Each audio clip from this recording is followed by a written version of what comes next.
Naku anak, anong oras na? Sarado na yung remittance center. Wala pa yung padala ng mami mo. Daddy, gutom na ako. Ano bang pinagpapanik mo dyan?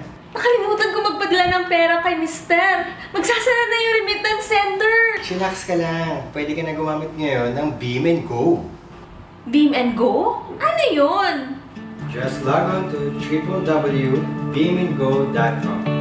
Una, mag-sign up o mag-register para makagawa ng iyong free Beam & Go account.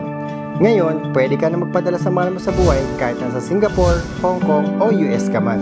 At hindi lang yon, hindi mo na kailangan gumastos para sa transpo, magsaya ng oras kakapila at magbayad ng mahal ng transfer fees. Sunod, pumili ng halaga ng gift certificate na nais mong ipadala sa pamilya mo. I-type lang ang cellphone number at pangalan ng taong ipapadalan mo o tatanggap ng gift certificate.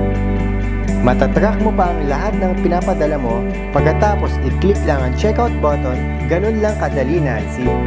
Ganun lang kadali? Oo, ganun lang kadali. At matatanggap nila sa text ang gift certificate na pinadala mo.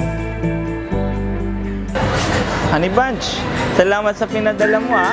Nakapag-grocery na kami. Salamat sa Beam and Go. Fast, easy, and affordable. Sign up now and let us help you manage your remittances to the Philippines.